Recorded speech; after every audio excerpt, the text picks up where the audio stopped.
Bonjour mes chers élèves, j'espère que vous allez bien. Aujourd'hui, on a une leçon de vocabulaire où je vais vous expliquer les registres de langue, page 212. En général, il existe 3 registres de langue. On a le registre familier, le registre courant et le registre soutenu. Alors, pour bien les connaître, on va étudier les exemples proposés par le manuel. Lisez les bulles. Il s'est payé une chouette bagnole. Il a acheté une belle voiture. Il a acquis une magnifique automobile. Qu'est-ce que vous remarquez? Vous allez dire que chacun de ces 3 personnes donne un nom à ce qu'il voit sur l'illustration, bien sûr. Les 3 mots, bagnole, voiture, automobile, parlent de la même chose. Mais quand est-ce que j'utilise ce langage? Nous allons voir sur les autres exemples. Alors, prenons la rubrique Je réfléchis, amis, frères et livres. Dans ces articles, les synonymes sont identifiés par une flèche.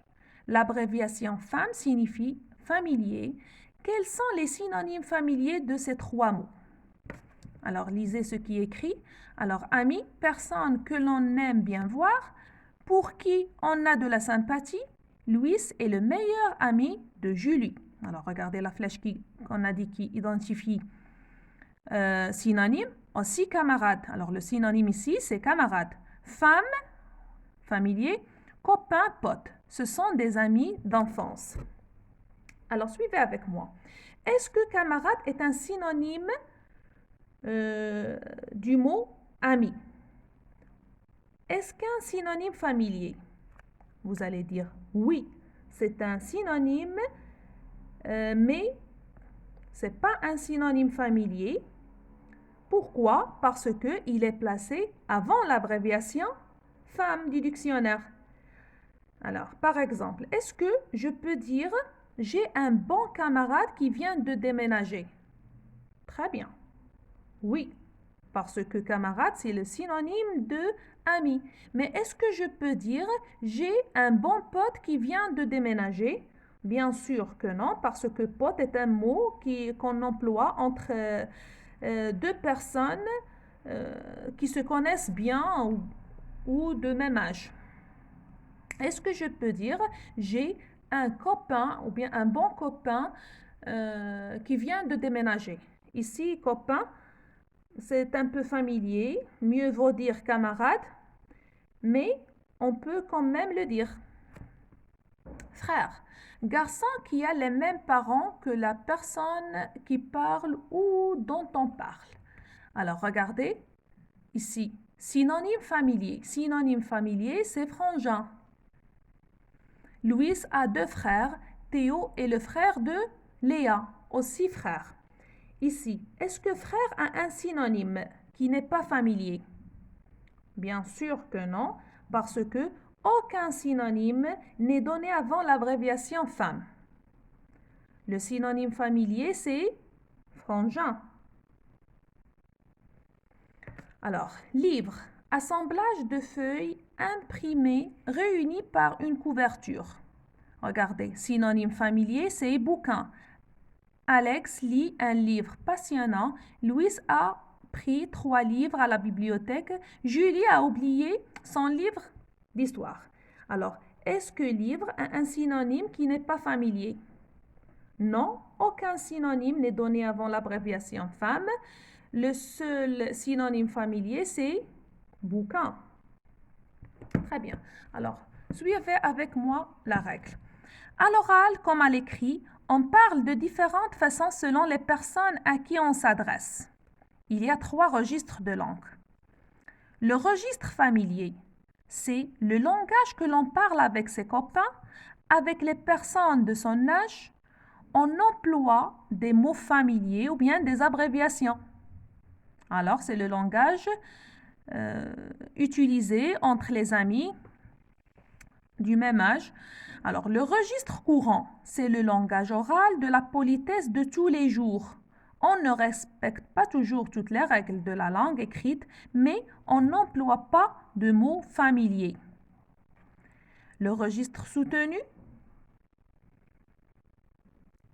c'est le langage de l'écrit, de la littérature, des échanges avec des supérieurs. On contrôle ce que l'on dit, on choisit ses mots, on respecte toutes les règles de la langue. Ça veut dire quand je suis en train de parler, par exemple, avec un directeur, je dois bien choisir les mots.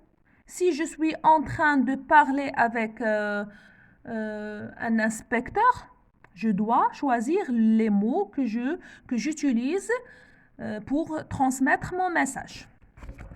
Alors, prenons la consigne, la première consigne. Je reconnais les registres de langue. Je classe les mots. On a familier, courant et soutenu. On a ici des mots, mais quand est-ce qu'on l'utilise? Alors, quand on parle d'une maison, est-ce que c'est un registre familier ou courant ou soutenu? Maison, très très bien, c'est un langage courant. Une bicoque, c'est quoi la bicoque? C'est une petite maison de médiocre apparence.